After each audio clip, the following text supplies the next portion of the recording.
Welcome to this week's edition of Black Authors Matter TV, where we interview the latest movers and shakers in the African American literary community.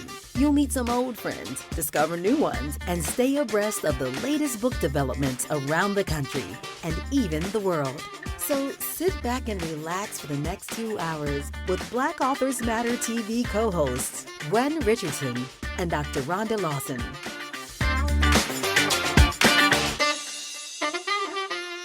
Good evening and welcome to the first edition of Black Authors Matter TV for 2025.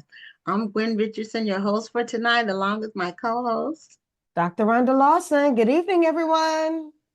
And I hope you all had an enjoyable holiday and we had a 2-week break and we're back to get back in the groove of things. There's a lot happening in the literary world.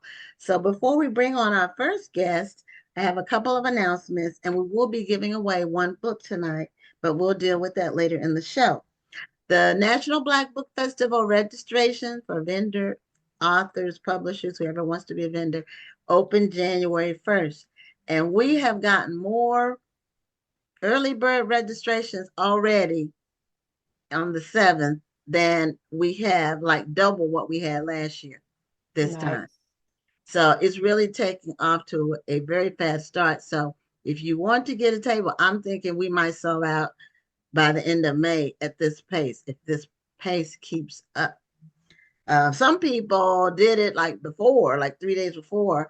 And so we just accepted them and went on. But also, if you want to see photos from last year's festival, we've been posting them for the last couple of months. We still have photos to post because we had several hundred photos to go through and match up everybody. And so we're doing that.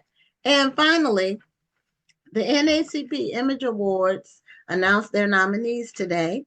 And I'm not going to go through the list. If you want to see the list, go to naacpimageawards.net. But in the literature category, several people who have either been on this show or been to the National Black Book Festival were nominated. So I'm going to just run through the list really fast.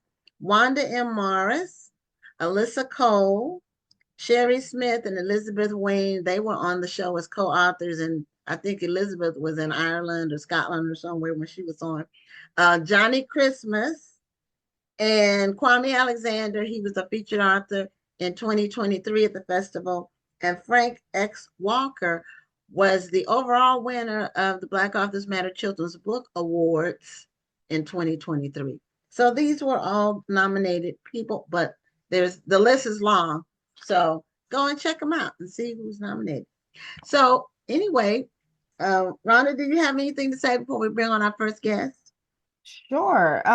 So as many of you know, I host the Black History Month Literary Weekend. This year is our 9th year. And our first 2 events, we have a Books and Wine event on February 21st. And on February 22nd, we're visiting 2 middle schools. And then we are having a chat and sign at Barnes and Noble. Both of those events have already reached capacity, so I had to add more tickets. Wow. So I am super excited about that. Yes. And on February 22nd is our signature event, the Ivory and Cream Affair Literary Jazz Brunch.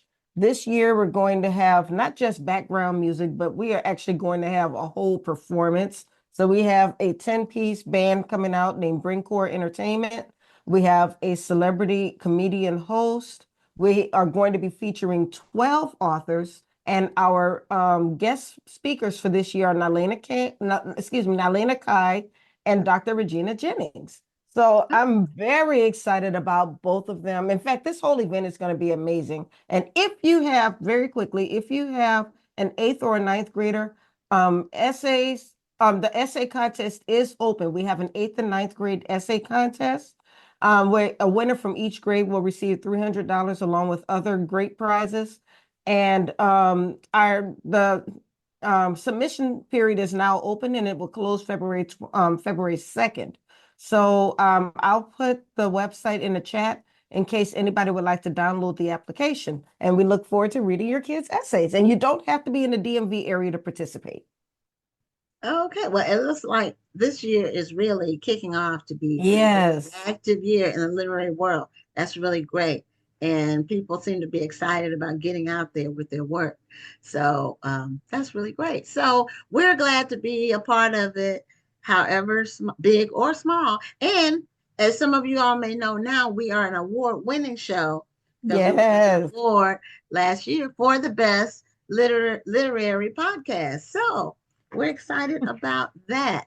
And so we're bringing on our first guest, Mr. Jeffrey Blount, and he has a new book, but also the paperback edition will be coming out next week. So we want to make sure that if you didn't get the hardcover, that you get the paperback. And he's going to tell you what the title of his book is. So welcome to Black Authors Matter TV. Thank you, Gwen. Thank you, Dr. Lawson. Nice to see you both. Nice seeing you as well. And Happy New Yeah. Year. Happy New Year to you too. And I thank you for the opportunity to come on and talk about Mr. Jimmy from Around the Way. It does come out in paperback Okay. very soon, and you can pre-order it anytime you want. Mr. Jimmy is about an African-American billionaire, James Henry Ferguson, who is well known and well loved because he's a philanthropist and he loves helping people, using his money to make a difference in the lives of people. But he suffers a pretty public and shocking fall from grace.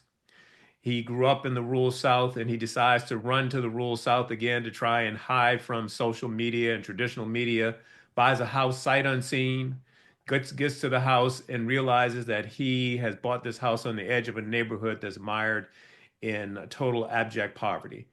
And he doesn't really want to have anything to do with the neighborhood because he's got his own problems, but he gets drawn in. And then the book follows his attempt to find some sort of redemption while he is at the same time trying to save his new community from collapsing. Now, is this based on any true events or close to true events, or is this just Jeffrey Blount's imagination? It's my imagination. It's something. It's a carryover from my time in the news business and witnessing and seeing, and also, I mean, I grew up in the rural South, so witnessing the kind of poverty that can exist and the kind of issues that I want to take on in my writing. I like to think of myself as a literary activist, so this gives me the opportunity when I build this community to show readers about the kind of issues we have in these communities, the lack of health care, lack of education, lack of proper housing, on and on and on.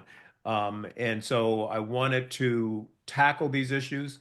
And one way to do that was to get this brilliant Black billionaire into this space to see it through his eyes, and a person with a philanthropic heart to see what that would turn into in this kind of community. I like that because I think right now people don't like to be preached to per se. So many people maybe will shy away from a nonfiction book or a self-help book, so to speak, but they will ingest those same truths and digest those same truths through fiction. So you're making a wonderful commentary on society and life, but doing it in a fictional way. And so people will be able to receive that message that you're passing on. Well, I believe in the power of the written word, and we can go all the way back to The Jungle by Upton Sinclair. The man sat in a room by himself and wrote a book, and that book changed the legislative direction of a nation. And we think of Toni Morrison, we think of Beloved, which changed the whole attitude we have about the benevolent South, as it were. And she taught us to see that in a different way. She changed how we viewed a part of our history. So this is the power of literature, the power of fiction, the power of stories. We know that fiction creates empathy in people. Yes. And so when you use this vehicle, fiction, to create this kind of empathy, to create these situations, and put readers in that space. And I really feel like reading fiction in a really good story is the closest we can get to being in somebody else's shoes. And so if you're Absolutely. in that space and you're in those shoes and you're feeling all of these things that are happening in the book, then you are affected by it. And I think that I can make a difference by putting people in that space and making them feel, the power of that life in that community that I've created. Yeah, fiction is very good for conversations, and that's what happens in book club meetings Yes, when I'm in two book clubs, and when we discuss a book, the books that we like the best are the ones that really elicit a lot of comments, feedback, um, just picking apart the characters, thinking about how the story could have gone in a different direction, Mhm. just all kinds of things, and relating it to current events. If it's especially with contemporary fiction, a lot of it we absolutely. can relate to current events. Um, and sometimes fiction is the best way to present a new concept or something that's not widely known. I know my Right. first novel, which is called The Genesis Files, features the Limba tribe, which is an actual African tribe that can trace its lineage back to Aaron in the Bible through their DNA. They have Wow. more Jewish DNA markers than the European Jews that we see today. And so when I first heard about them, I wanted to write a book, but because I didn't hear anymore. It was like I saw an article and then that was it. And I didn't think a nonfiction book would sell. So I wrote a novel, which is a mystery, and I wove them into the story. And in my author's note, I said, this is a real tribe. And I get so many emails. That book came out 10 years ago, but I get so many emails from people who say that my book led them to research the Limba tribe. They never heard of them.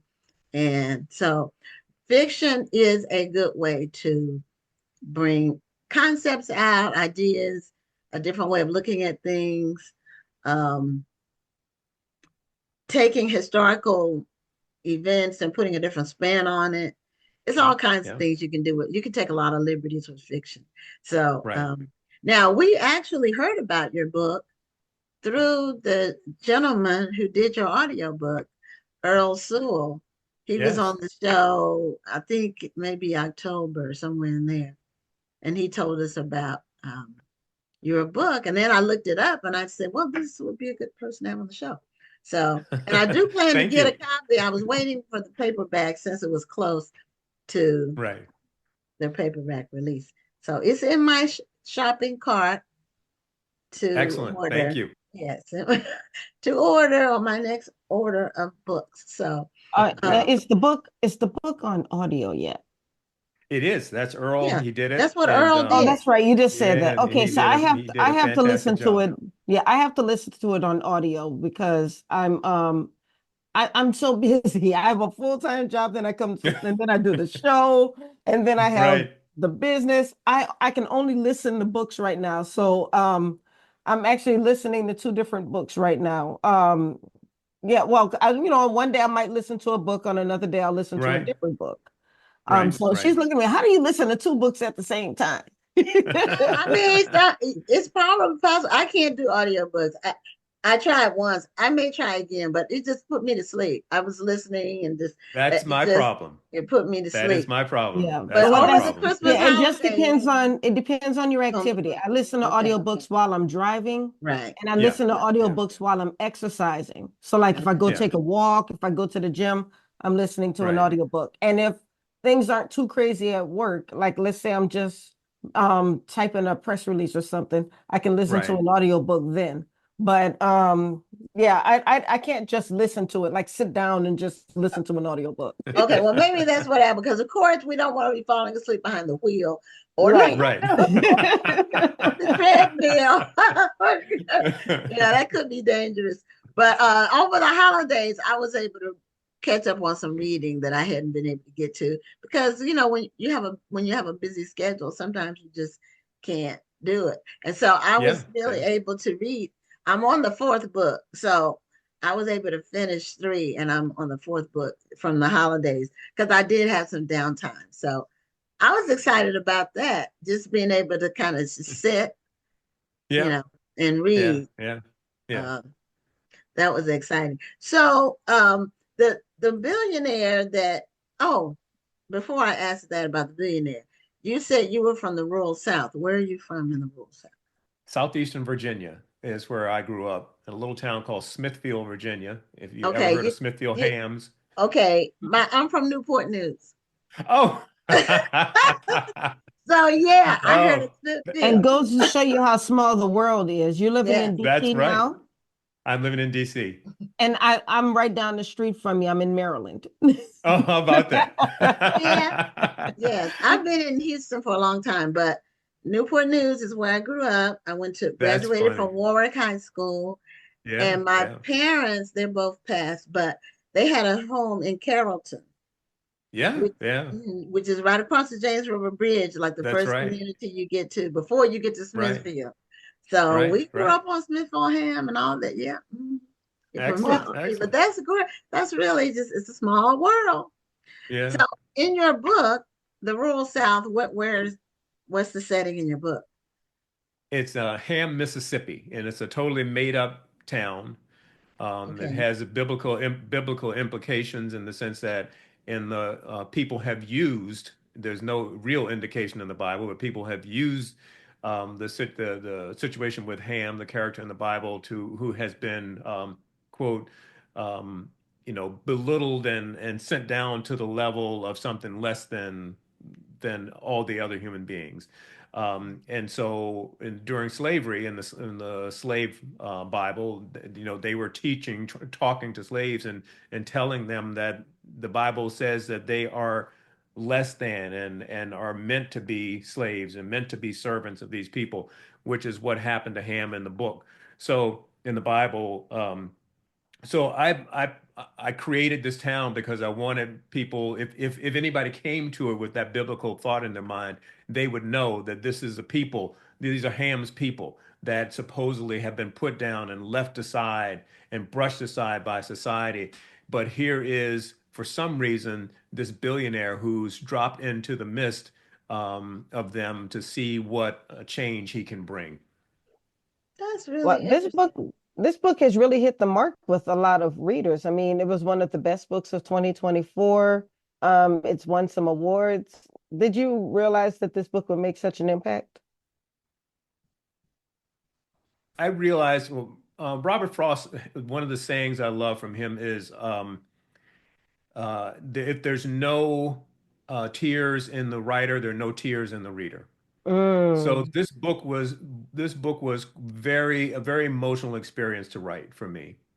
And I think I felt at the end when I finally finished that I had written a book that could touch people, um, that it touched me, that it changed me, that's actually changed how I view my responsibility in the world after having gone through the process of creating the book and putting it out there. So I really felt like people would be affected by it. And I can tell you one of the quotes that I love came from a woman on Goodreads that said, I have never had a fictional book strike such a call to action in my soul before.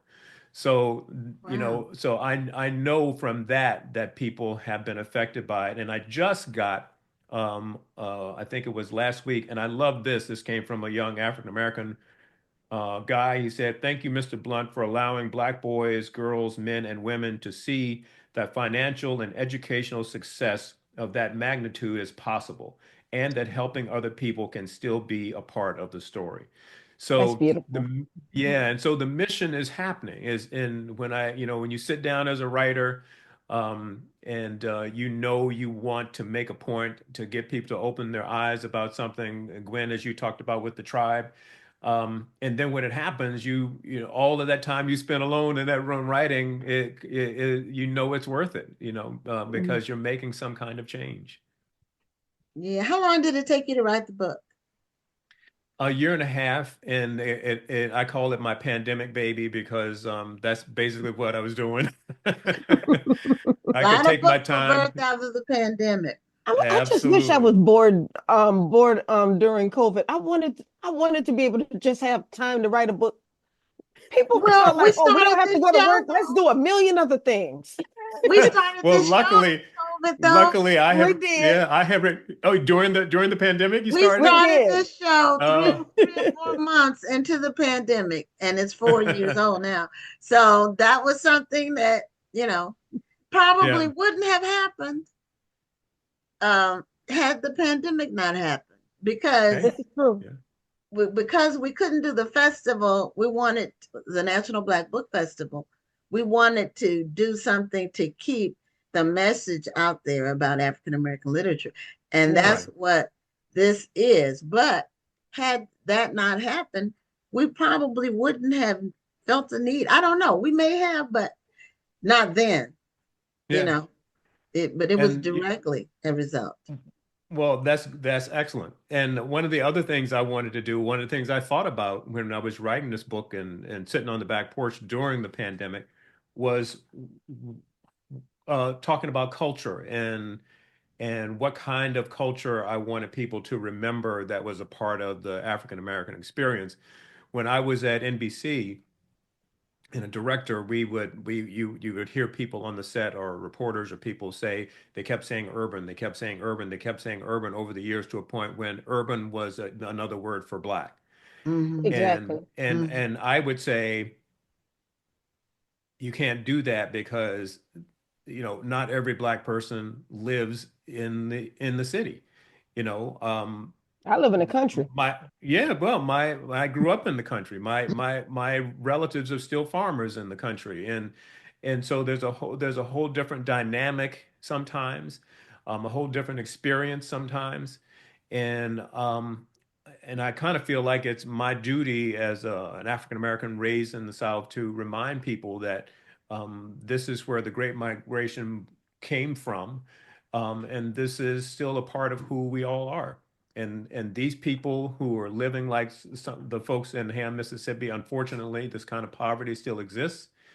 And I wanted to put a person with who had had an education, who had had contacts, who had money, who could go into a community and show them themselves and show them the Mm. possibility of themselves, which oftentimes the South refuses to do with African American communities. Now, Mm. did you name Ham like it is in the Bible with one M, or did you change the spelling at all? No, I think it's the same. I hope it is. Okay. Well, tell me about the experience of creating a fictional city. Did you base it on a real life city, or was this totally from your imagination? Because one thing I do like about books, like for instance, The Five People You Meet in Heaven, that was a fictional city. Right. And the good thing about that is you can basically create your own world. That's right. That's right. And so as opposed to writing historical fiction, this book is just Jeffrey fiction. I just made it up. And Mhm. so I didn't want to focus myself on, writing this particular street or somebody might know the street or the church that I wrote about or something like that. I wanted all the focus on these people in this community. So often in that situation, in my mind, the reader will accept what I'm giving, not expecting to see that they crossed this bridge, this very famous bridge, or not expecting to hear about this particular high school or something like that. They can just accept the town as it is and what I give them, because I really wanted the focus to be on that, and nothing else. And this community that's called Around the Way. I wanted everybody to think about that. And so I created really a few sets in the book where you have Okay. the lane where the 22 houses are. There's a particular there's a motel that has a big place in the book and some other spots like a hospital and things where things happened. But I don't pull back far enough so that I could speak to you about, or the design of the city because I wanted it something smaller or something more intimate. Okay. Now, was this your first novel? This is my fourth.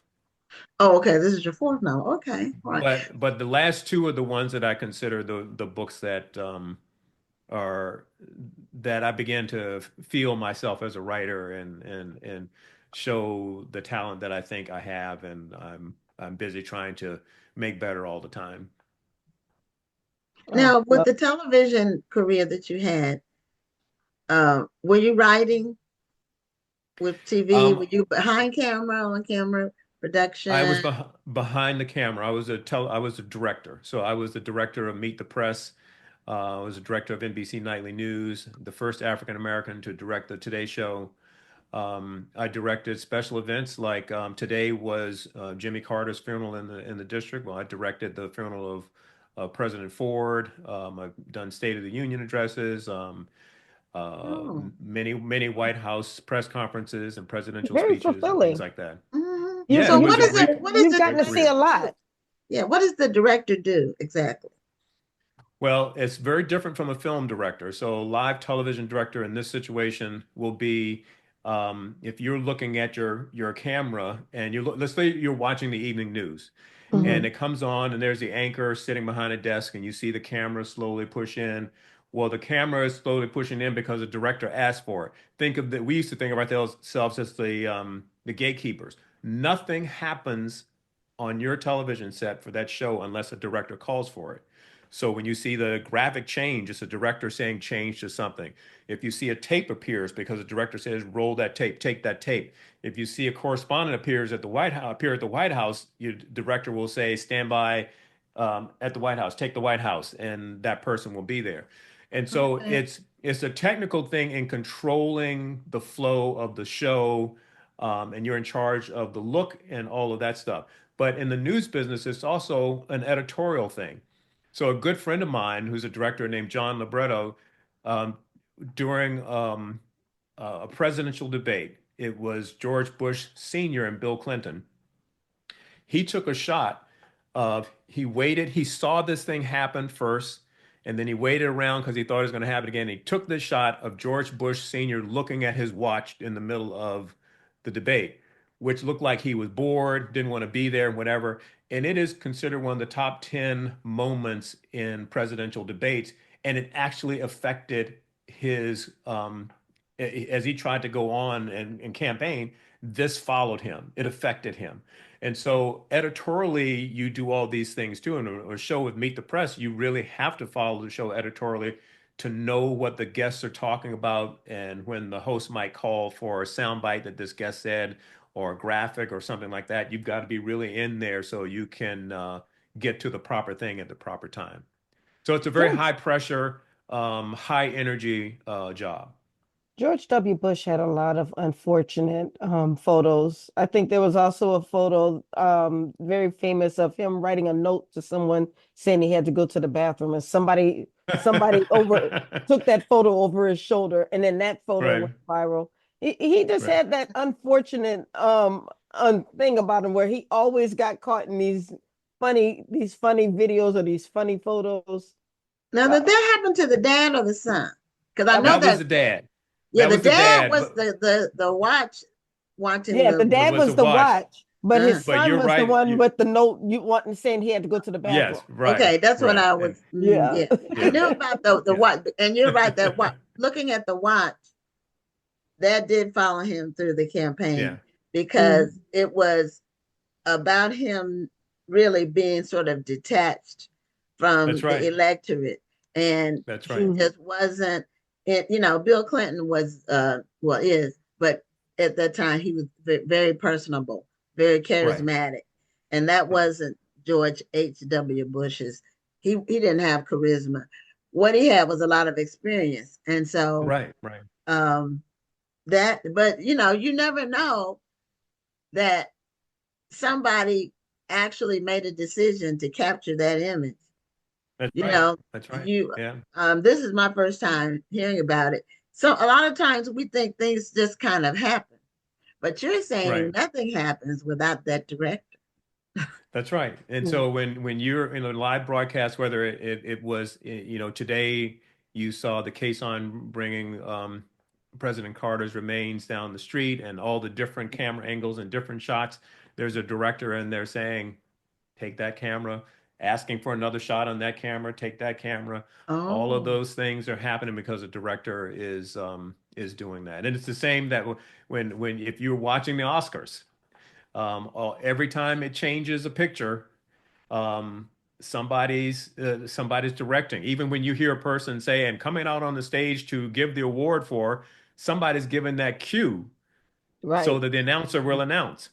One a little boy asked me when I was speaking at an elementary school several years ago, and he wanted to know if a director was powerful. And I said to him, well, there was a time when President George W. Was going on the air to tell the world that we were going into Iraq, that we were going to go to war. And he goes into the Oval Office and he sits down. Now, he can't talk until what? And the little boy looks at me and I said, until I told him to.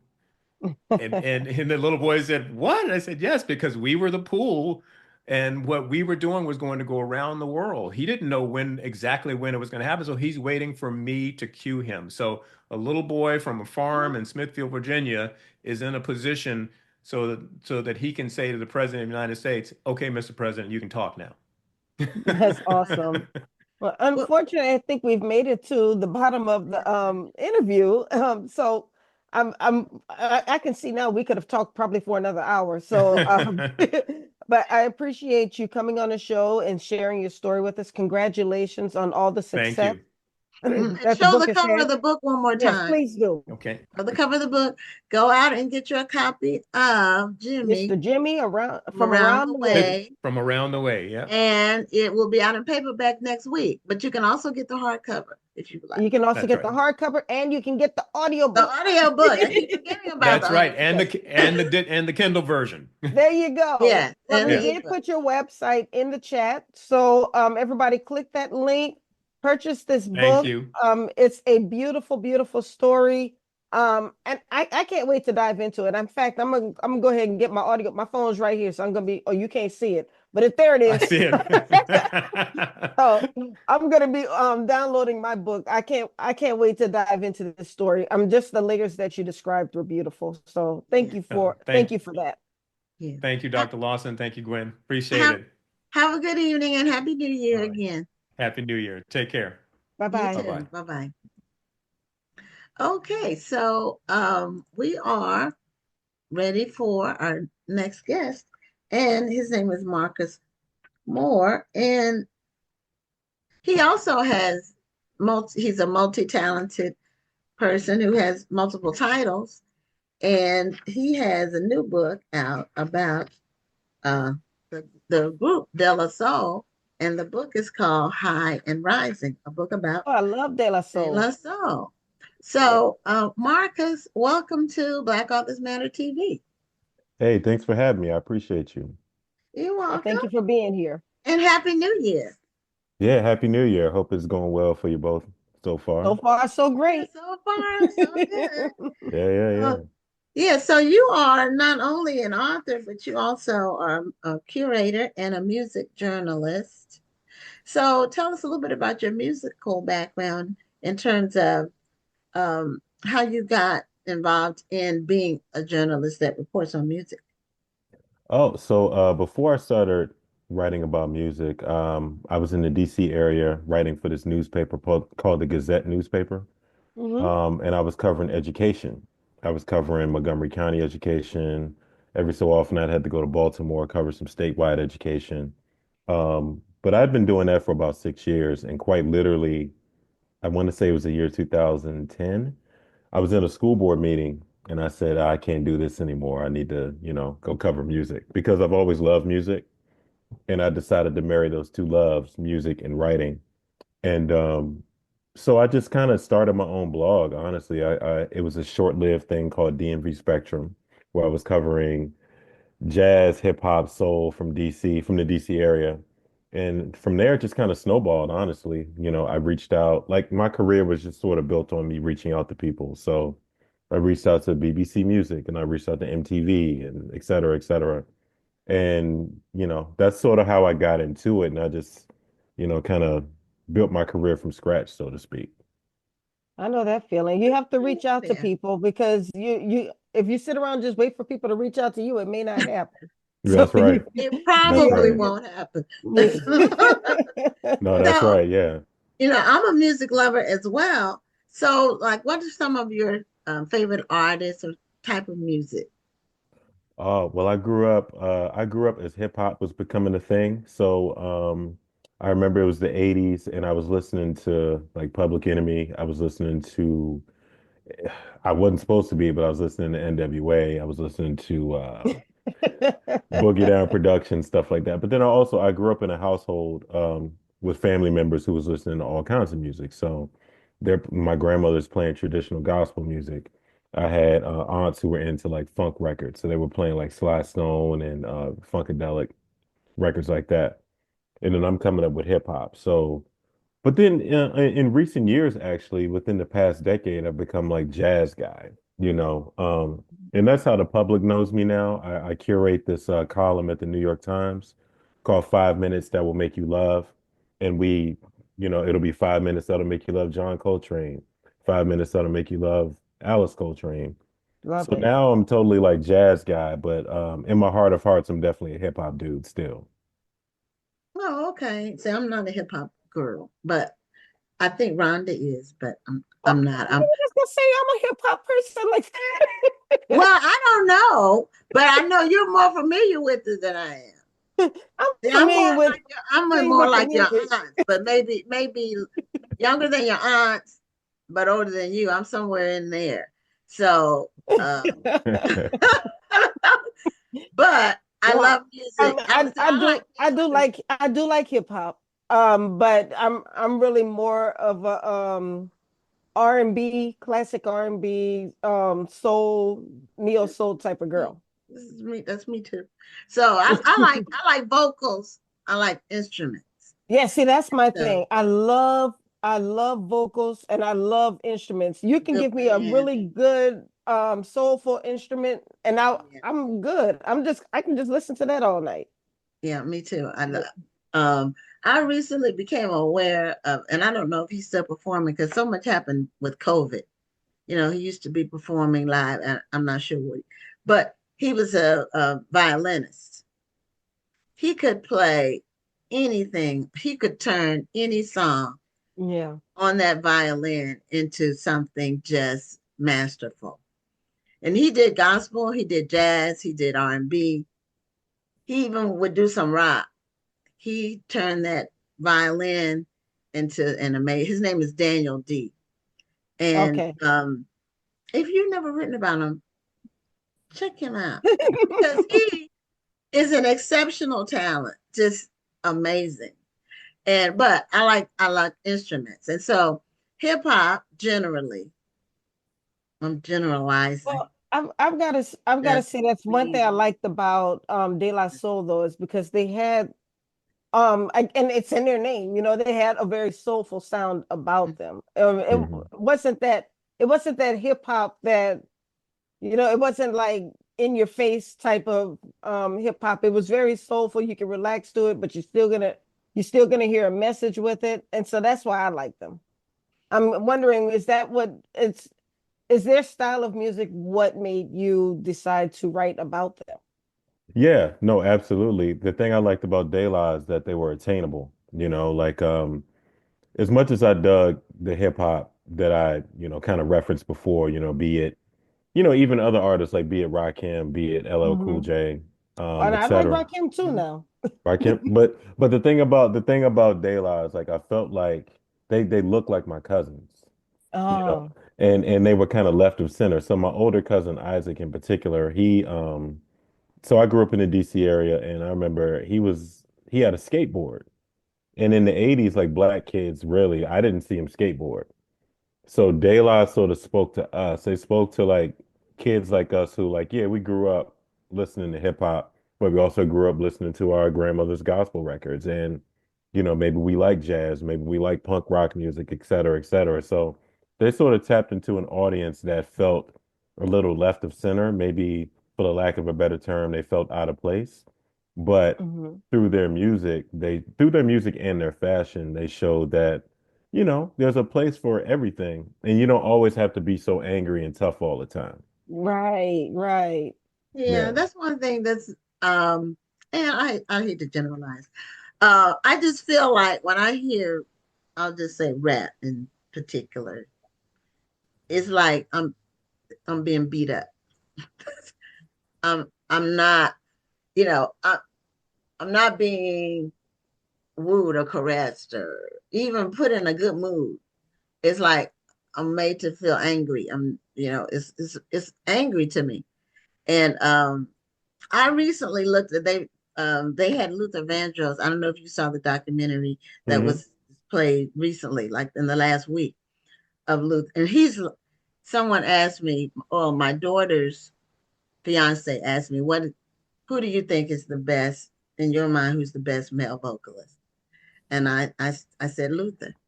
If I'm taking vocals, just vocals, not like Stevie is a good songwriter, producer, and Luther wrote some songs too. When he remade a song, it was remade all the way. But Yeah. his voice was just so pure. And he could do so much with it.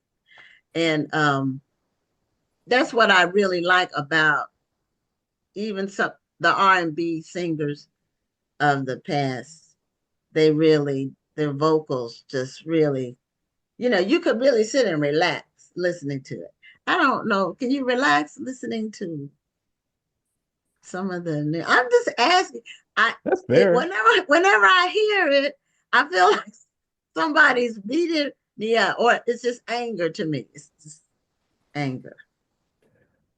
I guess it just depends because there is definitely some hip hop that doesn't always seem so angry, but I feel like a lot of it's underground.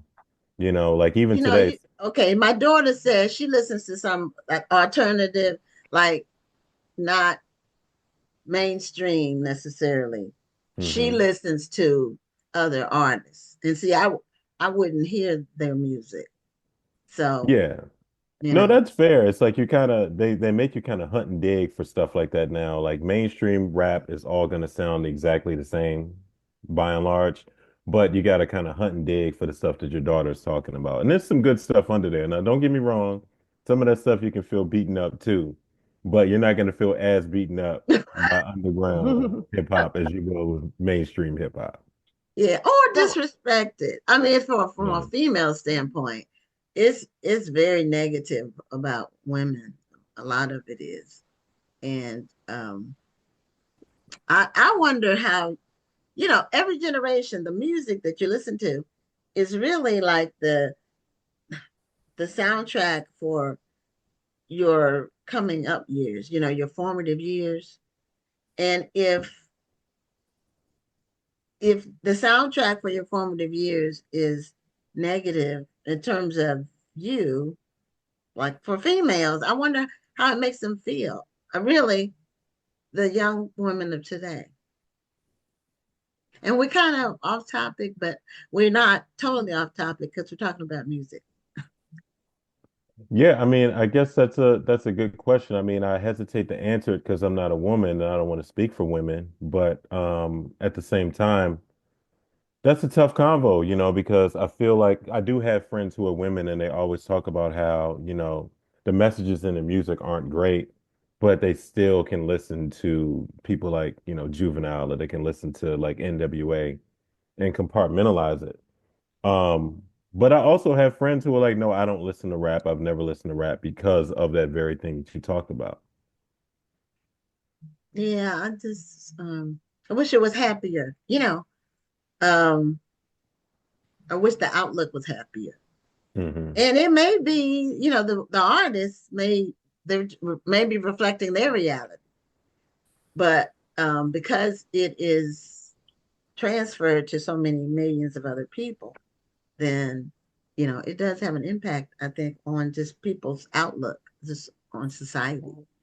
well, moving on to a happier subject. The book. Rhonda will move me So, on so sometimes. yes. But I noticed as a journalist, a music journalist, you've written about De La Soul, you've also written about Kendrick Lamar. What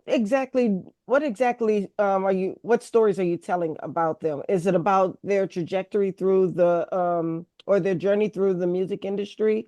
or are you talking about one specific thing? With both of those artists, it's more so about their trajectory through life and music. So with Kendrick Lamar, it was more so about like his moment in time. Like when you think about Kendrick from I want to say about 2005 to now, there was no denying the impact that he made on culture. And that book came out in 2020. So it was more so about like his impact from 2005 to 2019 and Mhm. how he went from like this young kid who just was trying to figure things out to this, quote unquote paragon of black culture to a Pulitzer Prize winning musician or Pulitzer Prize winning rapper, because that never happens. Like rappers don't get that award. So it was more so about what he means to culture, whereas De La has some biography in it, but it was more so about me. It was more so about my growing up with the music, and it was about me and my family, me and my cousins really, how we grew up with De La Soul and how their music impacted. It was more so about how their music impacted me specifically. And even with this next book, it's looking more so inward. It's about me and my mom's relationship through music through 12 to Right. 14 songs. And so that's solely about like, okay, how did we react to Stevie Wonder? How did we react to James Brown, the Isleys, etc. So with any of this stuff, honestly, like I try to pick subjects that don't exist in the literary space, because you can read a million books on Bruce Springsteen, Miles Davis, John Coltrane, etc. But I feel like why can't you read a book about Kendrick Lamar? Like he means a lot to a lot of young kids. Why can't you read about De La Soul? I feel like there needs to be room for everybody in the literary marketplace. And that's really all I try to do with these books is just kind of give people narratives that they don't know that they need yet. I agree with that. And I would say you chose De La Soul and Kendrick Lamar. They've always been renowned for their musicality. Kendrick is an amazing, an amazing rapper. So I love him. And I told you I already love De La Soul. You chose people who had a real impact on music. And then I like how you said your third book is going to be about your mother's and your relationship through music. Is she somewhat of a music historian herself?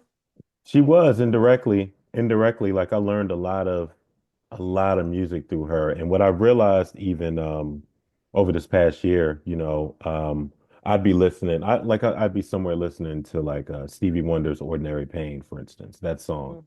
And I Mhm. just remembered how she would respond to it. Or Mhm. I'd be playing the radio and Madonna's Like a Prayer comes on and I'd see her like, driving and bopping to it. So indirectly, my mom taught me about a lot of culture. And with this next book, it's me trying to process some grief, if I'm being real with you all.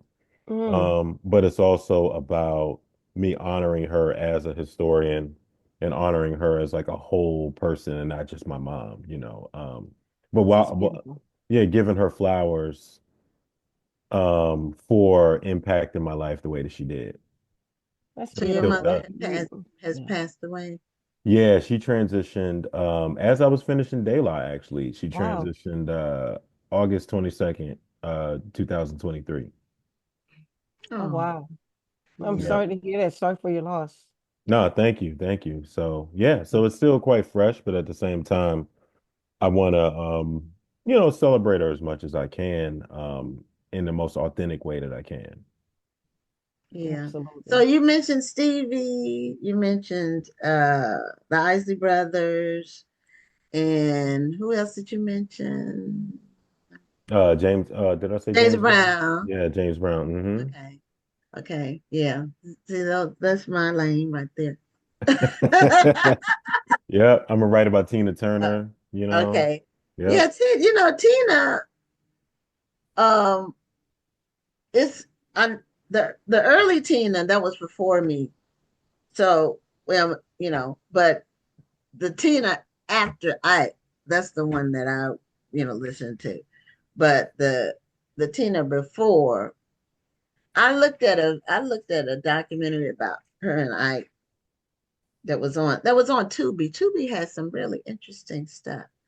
But she was very she had a lot of energy just when she would perform, she Yep. and those dancers.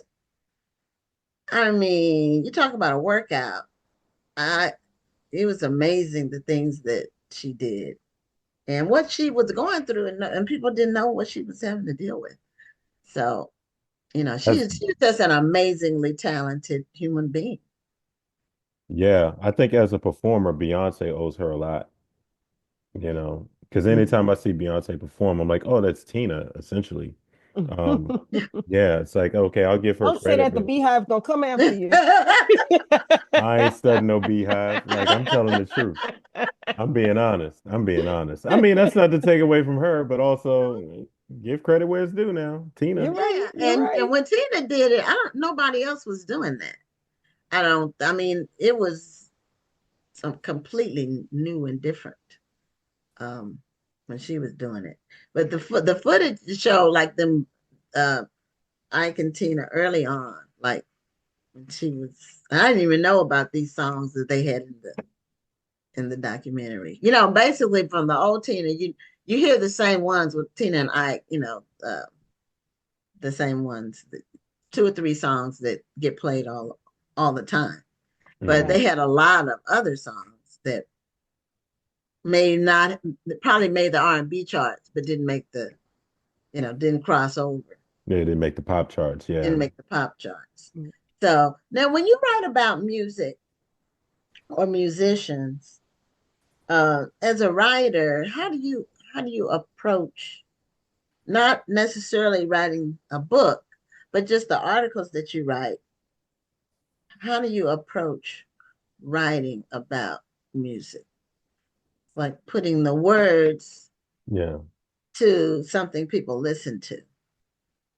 I try to write from a sense of feeling, because I feel like a lot of my colleagues, I can't say a lot, some of my colleagues, I feel like they'll write for other writers, meaning like it's all about sentence construction and it's about using the biggest word possible to show how smart you are, you know. Whereas I'm like, okay, that's great, you can do that, but there's a simple elegance to writing, and pace is also very important, where I always want to write from a place of here's why I like the music. Maybe you'll like it for the same reason, but if not, that's cool. I never want to write from a place of authority, from the sense of, okay, this is a great record because I said so. I Right. always I Right. always write from a place of empathy, and then if I'm profiling an artist or if I'm interviewing somebody, I also kind of look at my role as like one of a sort of a method actor, so to speak. So because I cover so many genres of music, so if I'm talking to an ambient musician, for instance, like my job is to listen to that music over and over, where I can kind of see where this is coming from and see the creative intent and write about it from that place. So I try to get inside the music as much as possible, as crazy as that may sound. Doesn't sound crazy Cool. at all. So I It just does. try to, yeah, I try to explain it, and I also just try to explain it in layman's terms and not just be like, the juxtaposition of the this and that. Just But say what it is, and people will but get no, it. when you with the music that you're writing about, the audience that loves that music, they don't want to hear juxtaposition. All of Right, that. right. Yeah, you're right. You're absolutely right. It's like, no, just what is it? What does it convey? What images does the music convey? And I try to get to that as much as possible, just putting the reader in a visual space where they can see the music playing out as much as possible. Absolutely. Now, what type of what formats are you is your book in? Is it in audio? Is it in Kindle, paperback? Yeah, it's in Yes. everything. Okay, It's because I'm picturing a fire audio book with the music soundtrack and everything. what, they didn't let me voice it out. And Oh, then let you do oh. that. They didn't let I had a whole Get the vision. rights. You didn't get the rights to those songs. No, I had a whole vision. They didn't even let me voice my audiobook. So there you go. You didn't Um, get to voice your book either? I didn't And voice you it. Oh, have a good voice for yeah, audio. you do have a good You can do voice. Oh, radio. thank you. been on the radio or anything like that? Yeah. No, I'm on the radio often. I don't have a show, but yeah, I Okay. definitely on the radio. But yeah, no, they already had it voiced up before I even knew it. I was like, okay, well, all right. Oh, But I'm that's voicing messed up the up. next one though. I mean, the next one's about Okay. me and my mom. I'm fighting Right. tooth and nail to Oh voice the yeah, next. you have to voice that one. Mhm. Yeah, ain't nobody else voicing the next one. Yeah, when I know is that that's coming right. out? I would love to get into both of your minds on it because I'm a big music lover, but it's a certain music. It's not narrow. It's just certain type of music. But I also like jazz, and because jazz is still where they still have a band, you still have instruments, Hmm. and gospel has some amazing bands actually. Um, that's where you can hear some live music recorded. You know what I'm saying?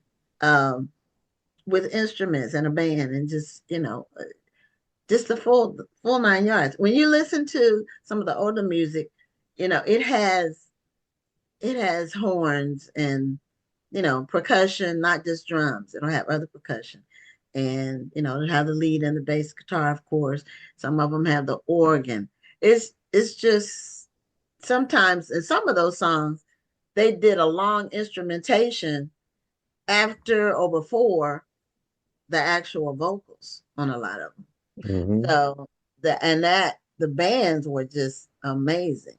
And so um I love music like from that vantage point. But I would love to see what you and your mom talked about with the different, Yeah. because it sounds like it's the songs, the era, the artists that I really like. Oh yeah, no, it's gonna be good. So it's When does probably that not come out? it's probably not coming out until next year, if I'm being honest. It's probably not it's coming out probably next fall because it's due this year, later this Okay. year. Okay. Well, And after a that year, makes yeah. yeah. That makes sense though, because Mhm. the current book was just released in November on my daughter's birthday, by the way, November Oh, right 19th. on. Happy birthday. So So Okay. Yeah. yeah, So that gives you some time. yeah, I want to definitely make sure I get it and then have you back on the show to talk about it. So when it comes out, so I'm going to make a note to make sure that I keep track of when it gets released so we can get you back on the show. Now, do you have a copy of your book with you, Andy? Oh, I do not. I'm so sorry. Okay. No. So I Okay, well, don't. I was going to have you show the cover, but it's called I High and don't have. Rising, and it's a book about De La Soul, and I think that's just really great that you write about music, and the aspect of it that you write about is just really refreshing. I have to start looking you up. Do you still have a blog, or do you still do what do you do with your music as far as letting people know what you're thinking at any given time or whatever? Do you have something that you communicate regularly with people, or do we just look up your articles? Well, I'm dusting off a Substack. I'm actually working on an essay, my first essay for my own Substack. Nice. It's called Active Listening. Oh, And but yeah, everything else, like it's, if you just, type my name into the New York Times, all that stuff will come up, or um Washington Post, all of that. Yeah. I'm pretty easy to find. So, and even on my website, I have a writing section where if you just go to writing, there's a selection of articles there that you can just kind of pick and choose which ones you want to check out. So you're in New York now. I know you said you grew up in the DC area, but you're not still here, are you? You know what? I'm actually here right now for the holidays. Oh, I'm that's in, nice. yes, I'm in PG County right now for the holiday. Well, I live in PG County. oh, no way. Okay. Shout out. Look at you. Look at you, hometown. I see You you. probably don't know about my little town though. Your I little live in town. I live in Akakeek. Oh, I know where Akakik is. I'm from Landover. So Oh, okay, okay. So yeah, you yeah. probably know that. No, I know these streets. Come on now. And usually when I tell people I live in Akakeek, they look at me like, "Where's that?" No. That's straight down 210. Absolutely. I know. Yep, yep. The yeah, it's highway more and authority, they more call people that are living there or moving there. That's like a up and coming outer suburb, it. It Mm-hmm. is. DMV Absolutely. area. Yep. Yeah. So they have to build, they have to go out to build if you want something new. That's true. That's That true. is very true. And they're still building houses out here. Yeah. So, well, we're at the end of our time, but we really appreciate your coming on and telling us about your book and your writing and getting the chance to talk about music and your family enjoying music together. You know, this really it's good when it's a family activity, Mm-hmm. you know, and when everybody can enjoy it. And that's great. So I look forward to reading more about your thoughts on music and especially your upcoming book. Do you have a title yet for your book? Or I Yeah, just look up Marcus Moore. no, it's going to be called Songs from My Mother. Okay. Beautiful. All right. Well, that's Yeah. beautiful. That's a beautiful Yep, yep, tribute. yep. Okay. Well, take care. Happy New Year. And we'll continue to look out for your work. All right, I appreciate y'all. Thank you so All much. right. Thank you. You have a great night. You too. Okay. Well, that was interesting. And you know what, we've never really listened to music together. We'll have to make that happen. Yeah. And next time we're in the same city, we have to go find a music show to go to. Yeah, we will. Yeah. We will. So Atlanta, I think, is going to be it. We'll have to do that when we Oh, go there. yeah. I got to talk to you about that offline. Oh, okay. Nothing bad. Nothing Okay. bad. Okay. All right. I was going to say, I need my ride or die buddy with me. Yeah, no, I will Okay. be there. Okay. Well, yeah, I'm looking forward to that. And I have 3 or 4 things this year I'm going to be doing. So, Okay. and my daughter's engaged, so she's going to be Yay. getting married in June. So, you know, she's all grown up. She's been grown up for a while, but we like him. He's a good addition to the family. That's So, good. That's yeah, good. it's right in with everybody. So our next guest is one of Oh, the we're not women. doing the question yet. Oh yeah, well we can do that. We can do that. And we'll do that now. Nikki, hold on 1 second. We're going to be giving away one of our books for our viewers, and we have a trivia question that we asked. So the book that we're giving away is one of the Black Odyssey Media's published authors. It's Tainted Liberties by L.R. Jackson. And the trivia question for the book is, there are 4 characters mentioned in the book synopsis. What are the names of Mark's wife and Eva's husband? So all we need are the first names that's in the synopsis. Give us the name of Mark's wife and Eva's husband. And the book will be yours and it will be mailed to you. And if you're one of our regular viewers and we've sent you a book before, that means we have your address. But if you're one of our new viewers or you've never won a book before and you win, you just give us the address. So our next guest, Nikki, thank you for your patience, is No Nikki problem. Anthony. And Nikki was a winner of our Black Authors Matter Children's Book Award in the social commentary justice category. Yes. And her book was called The Price We Paid, I believe. Isn't that the Yes. name of it? Okay. Yes. Do you have Yes. a copy? Oh, I see it behind you, but do you have a copy that you can put Yep. like right in front? And she has the sticker on it as the Yay. winner. Yeah, as the winner in the category. And your book got one of the people on our committee. It was between your book and another book. I won't say the other book, but we actually had members of the committee read the book so we could make sure that we were judging it correctly and adequately, because it is a children's book award and Yes. your book is more for teens and young adults. Yes. So with the other children's books, they're short and we could pretty much, a lot of them, most of them, we could read either all of them or part of them, you know, in the process of judging. But for the teen and young adult books, we had to have a member of the committee read it and then give an assessment. And it was very highly rated. Thank you. Thank you. And it's the first book by Joylyn Ross's publishing house, Yes. And Path to Publishing, well, it's a PTP Publishing or something like that. PTP Press. Yeah, Press. PTP Okay. Press. Okay. Yeah. And so, and you all did a lot as far as promotion and marketing. Yeah. And I'm glad to see that the actual book contents live up to the hype. Yes. Because Thank you. some books don't. Some books, there's a lot of hype. Then you go Yeah. and read them and you're like, what in the world? Yeah. Uh, Yes, I it agree. happens more than you think. I agree. Mm-hmm. So tell us, first, what gave you the idea to write the book? And congratulations on your award. Thank you. Thank you. Thank you. Thank you. I have it here. It's Oh, okay, it's I showing your keep it award. on my Okay, mantle. it's her award Thank you. for the category she was in. And that's something, it's always good to be able to say you're an award-winning author. That's Yeah. something, that's something for your resume. Yeah. And it gets people's attention. Yes, yes, yes. Well, first and foremost, thank you guys for the platform.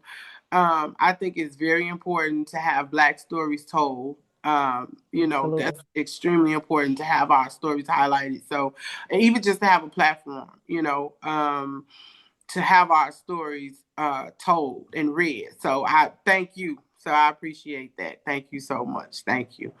But honestly, the book was written to frame an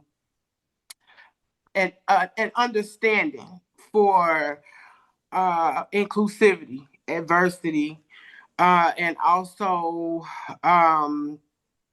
just to highlight the double-mindedness of how like both good and evil it does exist in communities and also in individuals, especially when we have bias presence and so many harmful stereotypes out there, when it comes to other cultures and other races. So the book was really, it wasn't just a book. It was more than like a novel. So we was like, okay, we want to really take like a novel approach and we want to create like a companion program to go along with it for schools and for students and educators and just for them to be able to say, okay, it's conversational, it's educational, it's empathetic, but where do my bias, lie?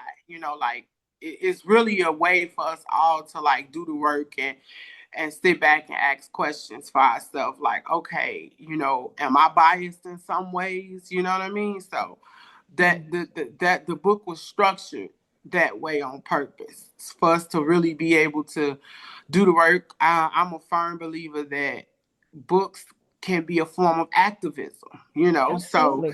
so that was a big part of like why I structured it and wrote it the way that I wrote it.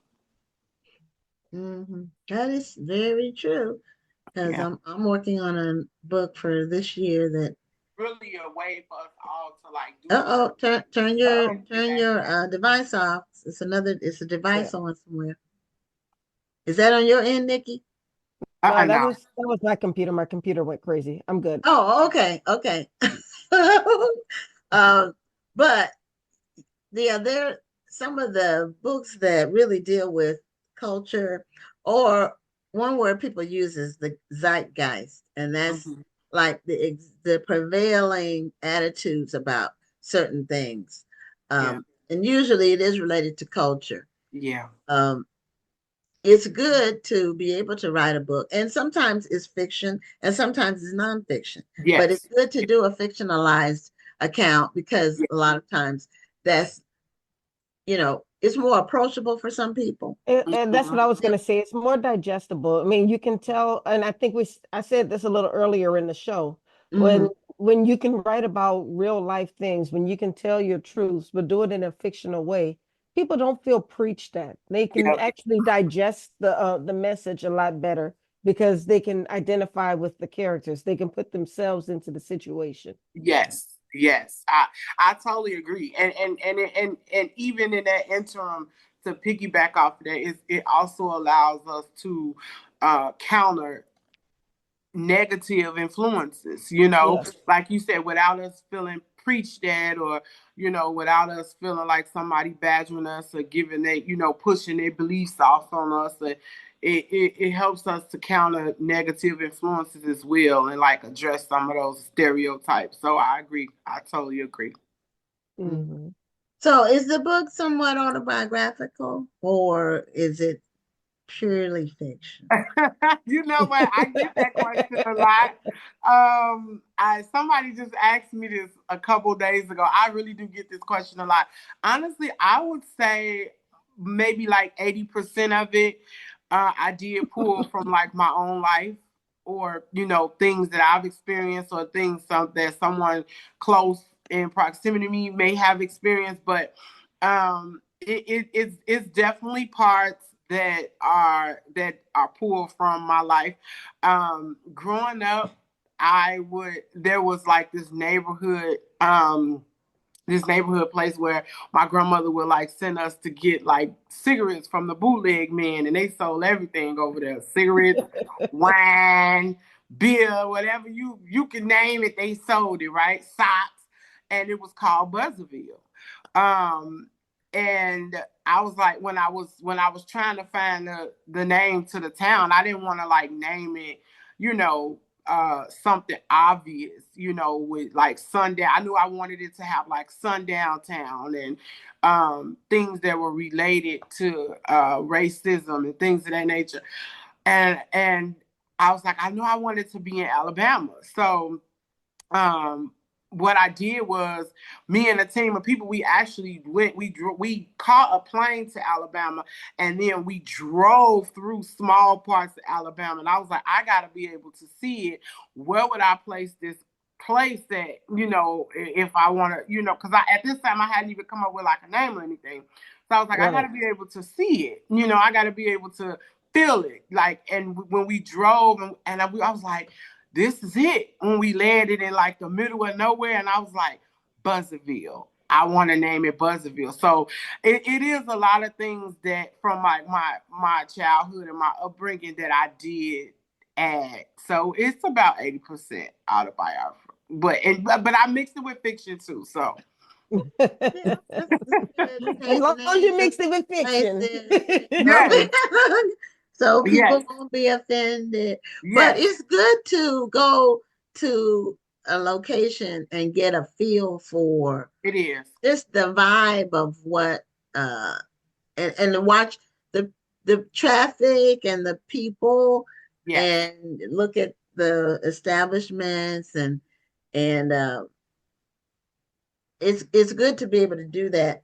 yeah, In my last novel, I had decided to pick a excerpt outside of Houston, so it was past the suburbs, and I just went online and then randomly Googled, okay, what's a area that's about 70, 60, 70 miles, and then so I found one, and then I said, you know what, I need to go there. If I'm gonna name my actual place, I need to go there Right. and yes, see yeah, what it is, yeah, what it is, and what it's about, so yeah, I can actually do and get some good descriptions for yeah, streets and churches and things like that. And so that's what we spent a Saturday and drove out there, and me and my husband drove. So and then I recorded, did some voice yeah. recordings of what I watched. Then so it's important to get a feel for a place if the setting is really central to the story, Yes. especially. Yeah. Oh, definitely. Definitely. And honestly, in that process, I really learned like Google can only take you so far, right? So, Exactly. you True. That know, was a problem I had. it can Yeah, only Even take you got to Google Maps, experience it. even Google Maps, yeah, yep, it'll take you to the street, but you need to actually go to and get a get a sense of it. feel. Yeah, and Mhm. get a You feel gotta of it. experience it, you know, hear see the sights, hear the sounds, Yes, feel the vibe. Mhm. yes, That's how you can really make the description pop. yes, Yeah. yes, yes. And and I think that if you really want to, if you know, when you want a reader to have an immersive experience, like you say, you want to make sure that they can see, hear, feel, smell every single thing. And Google, it just can't provide you that, you know, like it can't It give can you give that you realness. facts. It can Yeah, give it you can give some you facts, facts, but that's it, you but know. not the Yeah, feel. but not the feel. Yep. I agree. I agree. So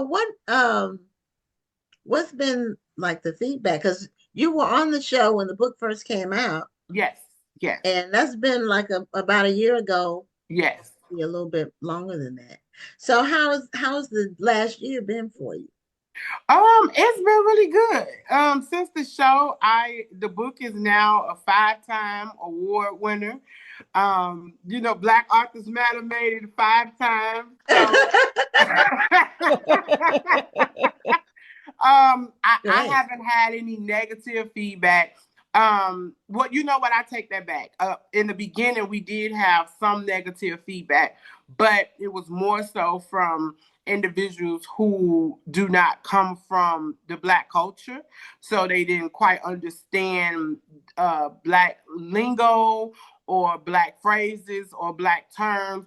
And I even had one reader was like, I stopped halfway through because I just could not read this form of child abuse. And it's like, where did you see child abuse? That Yeah, child didn't get sometimes you beat. have to wonder, like, what are they talking about? Did Right. they have me Like, mixed up with somebody else? yeah, I'm like, wait a minute. Did they read the right book? Like, but then I really had to take a step back, and I was like, you know what? At that point, I think that was when we really realized, like, okay, now is a good time to like implement the bias training, because people will judge this based off of like their own bias or their own stereotypical beliefs or something. Just because you grew up away does not mean or does not discount how someone else grew up. And at first I would take it like really, really offensive, because I'm like, wait a minute, like, why are they saying this is unrealistic when I know I experienced this? You know what I mean? So um in the beginning it was tough, because I was like, how you gonna tell me what I went through? Like, how you gonna tell me what I know happened? You know, but then I had to really take a step back, and I was like, you know what? They don't come from that world. You know, a lot of people don't come from that world. So that's when we was like, okay, you know what? It's extremely important for us to take like a novel approach with this and make it more than just a book, you know, and let's do a bias training. Let's rewrite, like allow workshopping where they rewrite their first chapter based on their own bias, you know. Um, and that was it changed my perspective. So in the beginning, it was like, what are these people reading? Like, you know, but as time went on, you know, and we kind of learned how to approach the situation with what it was. You know, you got to call a spade a spade. Like, that's just like a lot of the things that I addressed in there it's a part of Black culture. You know what I mean? Like, it's and it gives like crucial insights into the reality of racism and the bias behind it. So I stood 10 toes down on it, because at the end of the day, it don't change the facts. You know, like, although you didn't experience it, it just does not change the facts. You know, so um in the beginning, it was a little, you know, it was a little rocky, because I was like, what is y'all talking about? But as time went on, and then I started to get more accolades, and I started to get more the awards started coming. I'm like, okay, now people who get it, they understand it. So Yeah, yeah. and you can't please everybody with your Nope, work. you can't. If you could, but if Yeah. everybody's pleased, that means somebody's lying, Yep. or they didn't read it, or Yep. Right. no book, Or they didn't read it closely.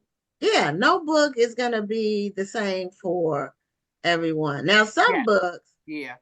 that I've tried to read, because if it's not making sense, or it's not well written, or it's not well edited, I will not finish it. I Yeah. can tell you that Thanks. I'm not going to keep going. And then, I'll read some reviews, And I'm like, did they actually read the book? Because a lot of times a person will like a book, they'll say they like it, but I'm wondering, did they actually read the book all the way through? Because, a book may be good at the beginning and then it may fall off. Yeah. Or it may be slow. Yeah. It might take, now if it's too slow, I won't even get there, but something has to happen in the first 50 pages. It doesn't have to be like excitement, but it has to be more than just descriptions. For me, I have to have more than that. And I did, I reviewed the last 3 books I read, and I don't review a lot of books, but the last 3 that I read over the holidays, I did post reviews on them, because it was 2 5s and a 4. And the 4 could have been a 5 had they had a final round of copy edits. Because take a point off if it's a mistake on every other page. No, I'm gonna That take. makes sense. That makes sense, and that's fair. That's fair. But it was good, right? And it was a new author I hadn't read before. So actually, they had been on the show, and I read her book as a result of her being on the show, and it was a good story. Just needed it was self-published. It needed one more round. Okay. Copy edits. So. And that's fair. I think that's fair. Like it has to be universal, like across the board. I totally agree. I think that's totally fair, because although you you self-publish or you independent or whatever the case may be, you always want to make sure that your books can stand up against any book out there that's in the big 5, Yes, because people are going to compare your book to standard. Yes, they're going to compare to some standard. published books from big publishers have mistakes, but they're not on every other page. It might be 5 total in the book or something. And for a person, some people don't really care about that. They can read over those, but I can't. I've spent too many years editing. Yeah. And I'm really anal about that. And I don't, but my own work, I don't do the final edits on my own work. Every book needs to be edited by fresh eyes. And so, but good storytelling, good cover. The cover is important. Yes. Yes. I agree. Good too. Thank you. Thank you. This is all around. I'm very excited for you and Joylyn. Because she's breaking new ground. She's always breaking some new ground. Yes. This is true. This is true. This is what she does. Yes. And so she shows the way for the rest of us, sometimes things we hadn't thought about, or just doing things a different way. Yeah. And she's always been a person who's open, absolutely. Not full of herself. Some people have a little bit of success and then they get full of themselves. Yeah. But she's not that way. No, and honestly, like when I went into it initially, I was like, okay, I knew that it was a voice that I wanted to get out, and I knew that I wanted to tell the story in a certain way. But it was honestly Joylyn and her team who was like, okay, we gonna go the extra mile, like we gonna be more inventive. Like this is more than just a book. So she's really, really good at like going the extra mile and innovation wise, like and the bigger picture. And I think that's what has made this that's what made me believe in it more. Like I believe in it because I wrote it, but it like the movement behind it made me, believe in it much more, like it gave me more confidence. So she's really, really good at that. Her team is super good at that. So I agree with that. I totally agree. She's the best. She really is. Yeah, she's good people. Yeah. Good people. Yes, she's the best. She is. Now, do you live in Chicago? You live in Chicago? Yes, I live in cold, windy city, Chicago. Yes. Okay. All right. Yeah.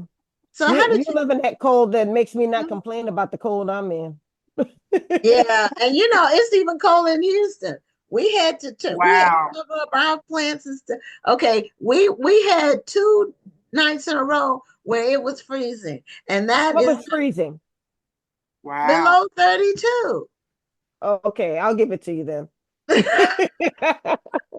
Now you I all thought you had were gonna, snow. I saw you all had snow in the yeah, DMV. I thought you were gonna be Yeah. like my coworker said. We had a freeze last night. It went down to 61. I was like, shut up. No, this was actual. No, in fact, it's gonna be for the next. They had snow in Dallas.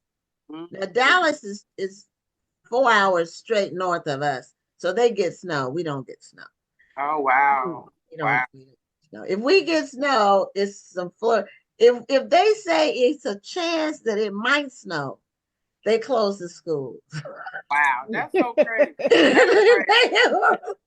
And it does, and normally it's just flurries, and as soon as it hits the ground, it melts and it's gone. It's no. Well, now we had what we called our deep freeze in 2021, where it didn't get above. It stayed freezing. It froze at night.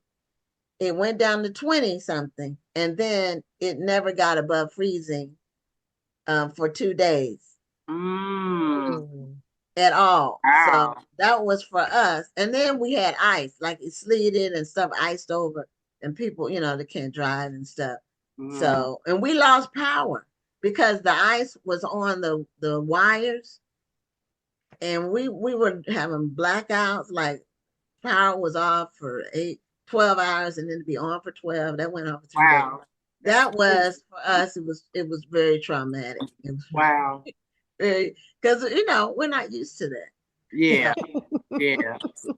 But Yeah. in the summer, we're cooking. Also, starting in May is cook. We cook till the end of October. The end of October, it goes to like 80. It's 80 at the Okay. end of October. So, Okay. so every region has its weather patterns. I Yeah. couldn't live in with all that cold y'all have up there. Yeah. That's the serious hawk, as we used to call it up there. You get used to it. Like I've been here all my life, so Oh, okay. you Okay. know it's coming. You know what Okay. I mean? Like you Yeah. get used to it, and yeah, like we already know we got to brace for it. If we could just survive until like February, March, we'll be fine. But But we y'all used get to it snow now. in April sometimes. Yeah, we do. Yeah, I've seen that. yeah, we get snow. We've gotten snow in April. Yes, we have. Yes. Yeah. So, I've seen that before. Yes, mm, we definitely got it in April for sure. So yeah. So now it's a setting for your book. You said it's Buzzardville. It's in the South. yeah, That's what it was. yes, yeah, it's Now, in the does South. any of it take place in Chicago? Like, did they go from Chicago to the Alabama town, or is the whole thing in the town in Alabama? Well, now at the end of the book, the family does decide that they're going to move to Chicago. So Okay. yeah, that they're going to navigate to Chicago. So yeah, they it does touch base in Chicago a little bit at the end, very Okay. briefly. Okay. Yeah. So they had a great migration. Now, is it contemporary?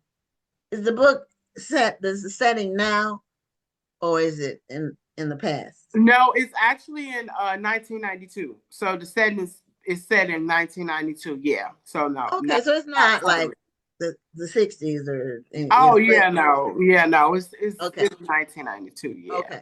So Yeah. it's still pretty much contemporary. Yeah. I think it's not considered historical. Isn't it 50 years, Rhonda, when something is considered historical I fiction? think I think we It's discussed that 50. on the show before. Like, Mhm.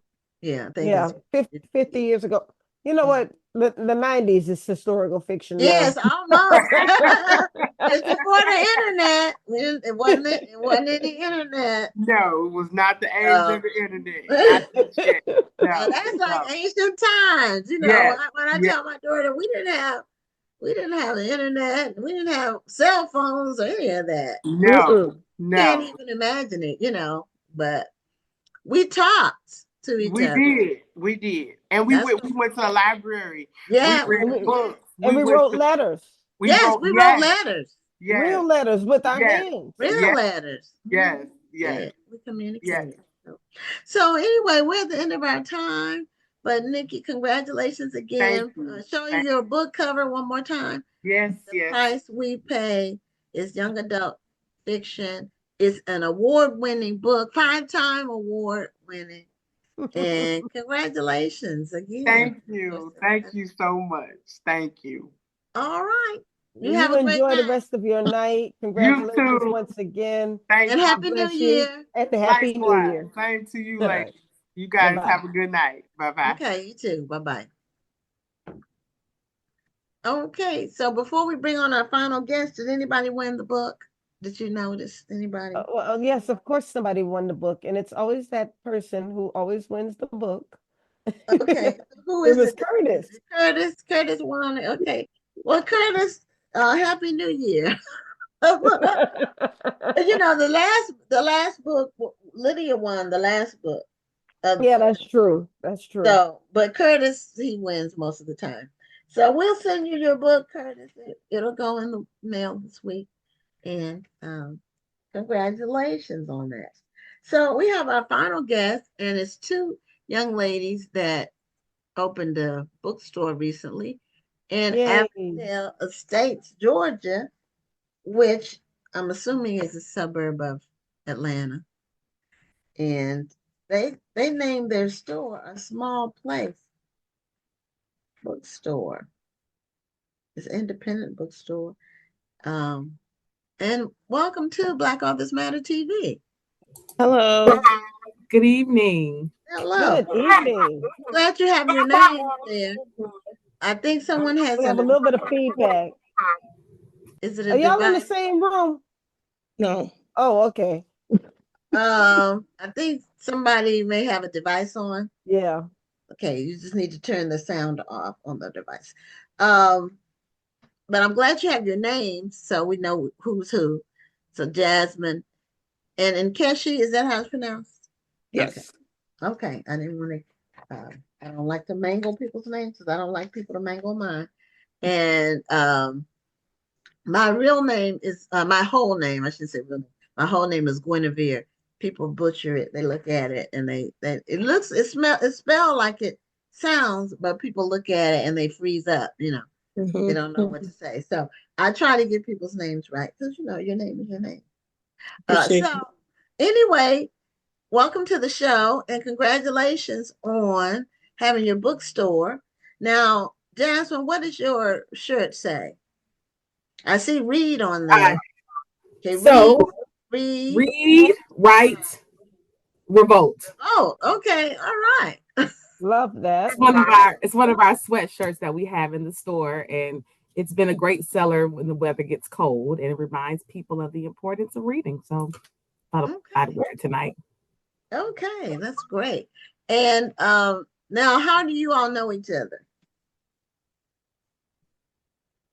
Kesh, you want to take it? That's your lane. That's my lane. Okay, it's my lane.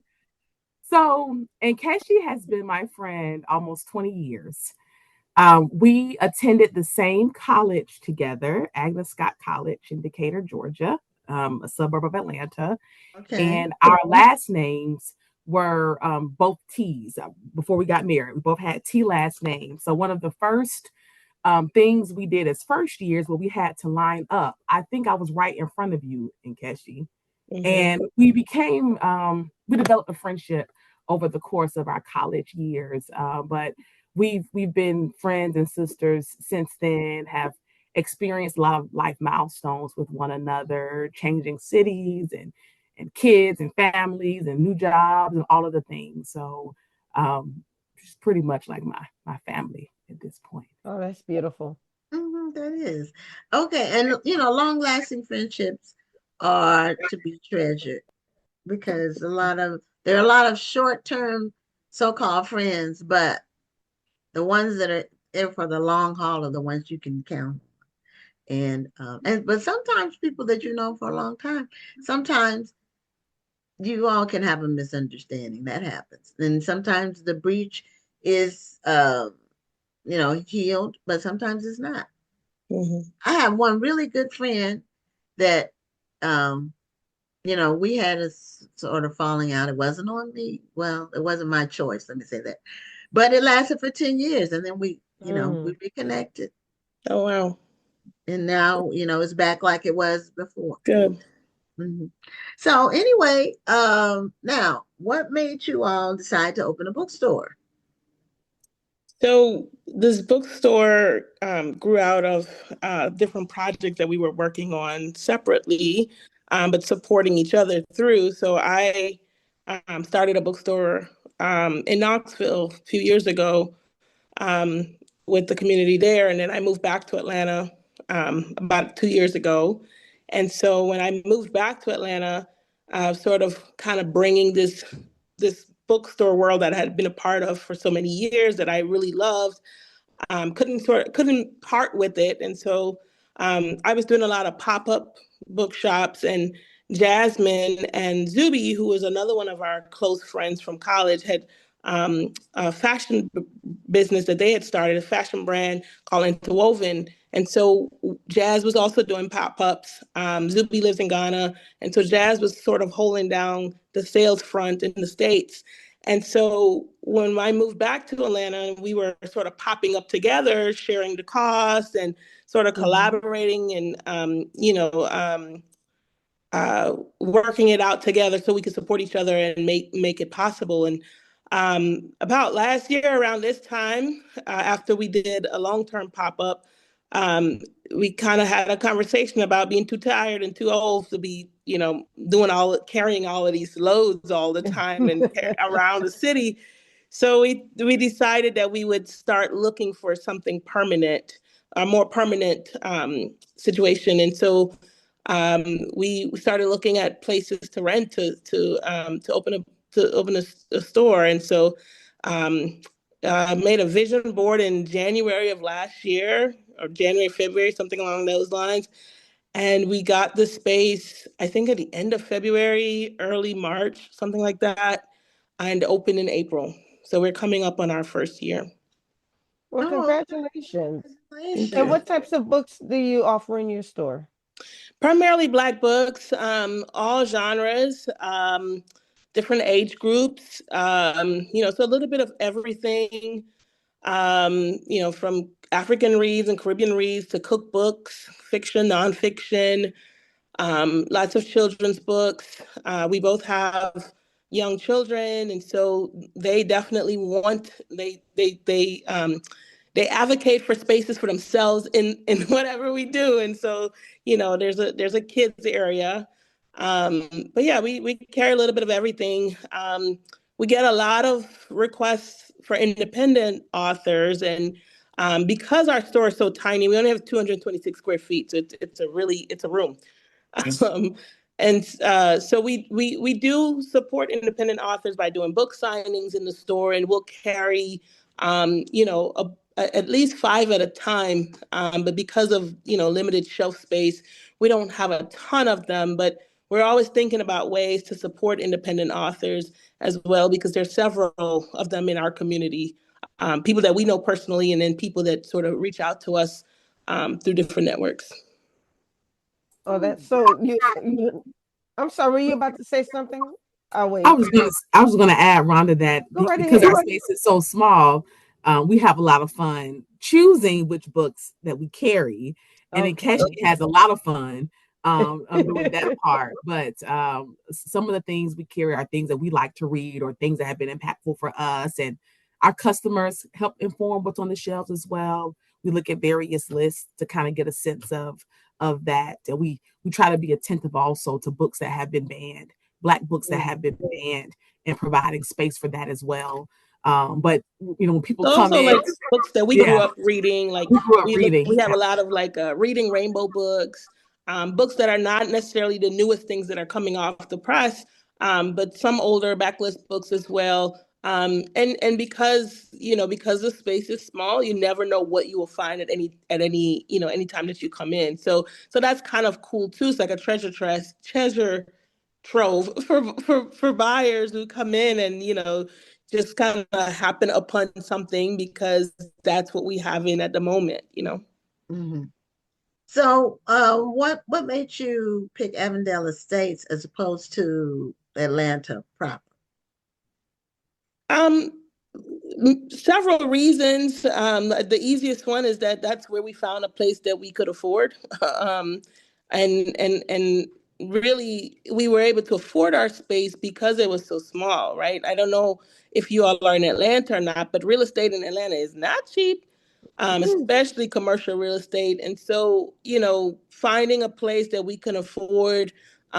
We both have full-time jobs, so this is not our primary source of income, and likewise, we're not open all week long. So we knew that we needed to do something that we could afford to sustain ourselves and sustain the work while the store grows. And so, you know, the overhead cost was a major consideration, and we found the space that we found in Avondale Estates because, like I said, it's such a small space, and so, in you know, in grand scheme of like per square footage, you know, it's pretty high, but because it's just 226 of them, you know, it was doable.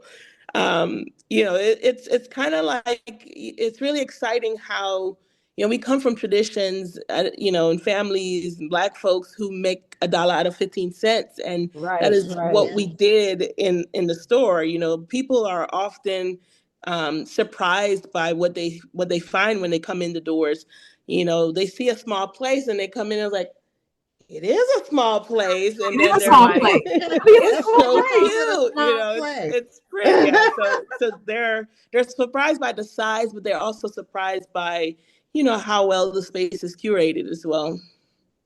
So does that make trying to have events a challenge? Like for instance, book signings or book club events. Are you able to host any of those? Go ahead, Jazz. Yeah. So it's been an exciting challenge, Rhonda. And we've been able to be creative and resourceful with what we have. So in the space where we are, we share it with technically four other businesses. And they are primarily not there on the weekends, but we are there on the weekends. And Mm. so we have outdoor space that because we are in Atlanta, Oh, that's a most good times the idea. temperature is mild. We're able Yeah. to put out tents and open the doors and extend our space to make it more welcoming. We curated a little reading garden area, so to have Mm-hmm. like some outdoor seatings. And one of our neighbors had been very supportive of us and allowing us to use her space, which is about twice as large, to host one of the larger events. We hosted Arthur Tricia Hershey of the Knot Ministry a few weeks ago over the Christmas holiday. And it was one of the larger things that we did, but we've been able to just be resourceful and use what we have.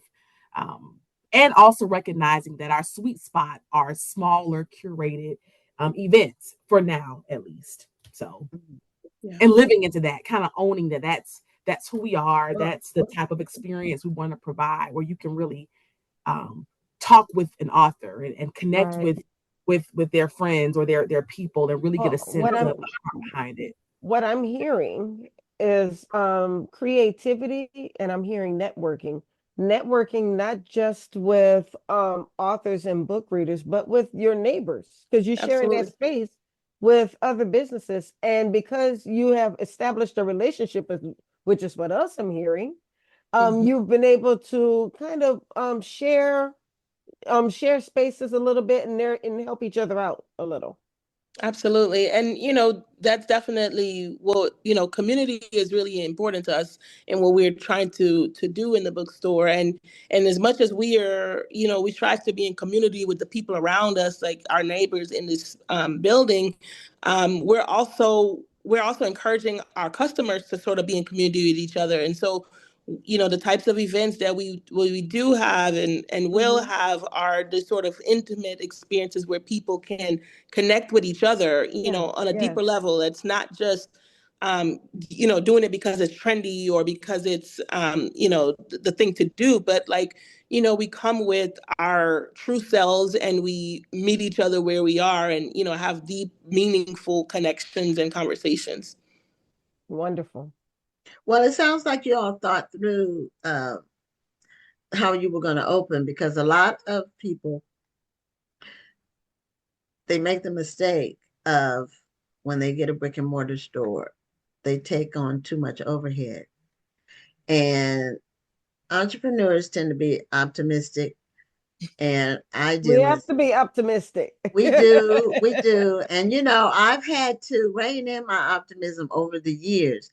I'm still optimistic, but I had to, a dose of realism, because I've been self-employed most of my adult life, from age 25. But we had a brick and mortar store for 10 years, so I understand having one. And we sold a lot online though, so we started off only online, and then we moved into a space where we were shipping, but it had a storefront. It was funny, and we didn't even use the storefront. Then we said, you know what? We should turn it into a store. We're here anyway. So that's what we ended up doing. And so we had revenue from both people coming in, but we weren't solely dependent on people coming in. But even with that, we had too much overhead. We didn't start off that way, but they kept raising the rent. And so, just be mindful that could happen. And absolutely. And then everything became more expensive. Then we had employees. Everything, it was all of it. And then we got a smaller space for a while. We tried that in the same strip, cut our space. But we had the store for 10 years. So we were there for a long time. And it was me and my husband working full time. That was our only source of income. So, God is good. And so, we always have our ear to the ground for the next thing. We were never afraid to pivot or make a move. And you have to be able to do that otherwise. So that's just my 2 cents in terms of, but you all started off right, because some people start off with a big space. And a lot of times when you first open a bookstore, a Black bookstore, I don't know about other ones, but I've seen this trend among Black bookstores. When they first open, they have a huge show of support when they first open. But it's not the grand opening that sustains you and helps you pay your bills. It's the day-to-day, week-to-week traffic and sales, not just traffic, not just browsers, not just people coming in and looking around. That you don't get any money from that. So I congratulate you all on starting. You all said you both have full-time jobs. That's good. You're not dependent on the store for your income. Because that can be a challenge. And but most people don't do it with both the husband and wife working full-time in it. Normally one of them is working somewhere else for the benefits, And that's a good point that Gwen is making. I mean, you both have full-time jobs and you're running a brick and mortar business. Do you guys ever have a chance to sleep? I thought about that too. Girl, that's the question. I slept this holiday. I said, Enkeshi, are you resting? I binge watched some of my favorite childhood movies this holiday. But like a Christmas that's a challenge. That's a challenge. I'll share this. I'll share this though. And I think Enkeshi and I are probably in alignment about it. But when we decided to open a small place bookshop, I can Enkeshi shared she did something similar in Knoxville. It was a community space with a bookstore a part of it. And she was clear that this was different. It's Atlanta, it's different. It's also with me. So it's a different experience. But we told ourselves from the beginning, that we want this to be a place of joy, and we want this to be an extension of our sisterhood and our friendship. And if it's not feeling like joy, then we need to reevaluate while we're doing it. So in our big dreams, we'll have a multi-million-dollar bookstore, in Atlanta. That's our big dream, but we also recognize that baby steps, small steps, doing things bit by bit is a very smart way to build. And we're not interested in sacrificing our well-being at the expense of it. So it's a dance. And we do that, we have our monthly planning meetings. All right, what do we have the capacity for this month? And we have sales goals, and we have very pragmatic things we have to attend to, but trying to keep the heart of why we're doing it and letting the bookshop be a place of hope and be a safe space for us. Like when I was there on Sunday, it felt like a respite for me. It felt like a place to kind of like decompress, and like it felt like a restful place. And it may not always feel that way, but I think that's part of why that's helping to sustain us and why we want to do it. So for sure. And I think like, like this last stretch, like up until the holiday, I feel like we were feeling it, right? So we knew that we needed to rest during this holiday break. And, we talked about like not letting the hype of the holidays like overextend us. So trying to do some extra hours because we're home or open for this day or that day, even though the temptation was there and we saw potential, we also had to remind ourselves not to do the most, right?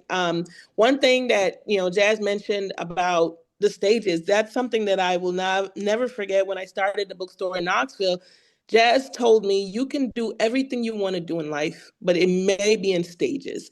And that resonated with me. And we did that bookstore in stages. We started renting a space to the point we bought a space, right? So that one grew over time. And that's the same idea that we bring into this space. And the other thing that I want to mention too is that we have support of our families, right?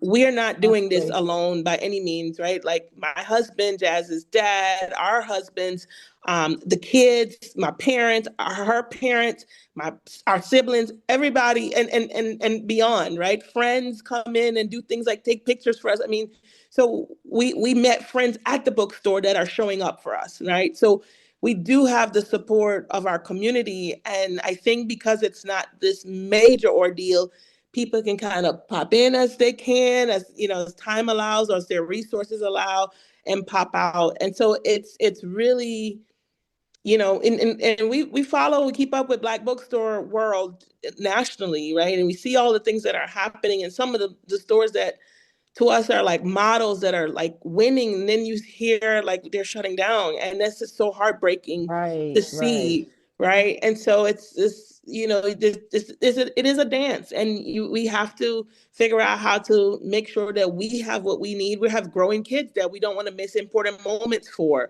right? So we work with each other. Like, I need a weekend, you take this weekend, I take this weekend, we flip flop Saturday, Sunday. So we're figuring it out. It's not easy, and it doesn't always align. But the good thing about this being built on our friendship and us valuing our friendship as much as we value these economic endeavors, I think it's allowing us to sort of figure out, what works and how to make it work for us, so that this maintains the sense of joy that we started it with. Now, where's Avondale Estates in relationship to Atlanta? Is it north, south, east, or west? It's east. So east. Are you familiar with Decatur, Gwen? I've heard of Decatur. Yeah.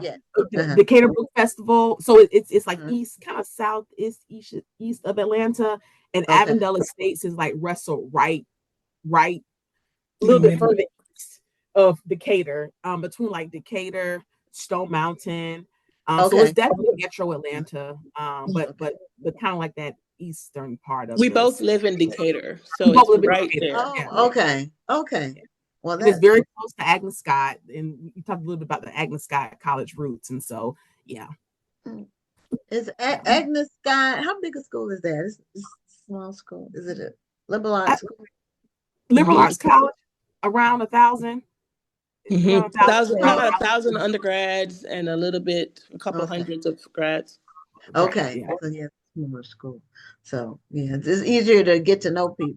It's not a HBCU though, is it? It's not. No, No, it's it's women's predominantly college. women's college or historically women's college. Yeah. Oh, okay. But there's Okay. a strong Black population on Yeah. our campus, and with Okay. students of color in general. Okay. Okay. Well, I'm glad that you all have been able to maintain your friendship and the And business I'm at the same time. and I'm glad that it sounds like you went into your business with intentionality, and you also went in with your eyes open. You knew what to expect. And and just as Gwen was saying earlier, often entrepreneurs get really bright-eyed and idealistic, and they want to do all these big things. But the fact that you went into your business with your eyes open, you were intentional about how you were going to use your space, and then you're sticking with that.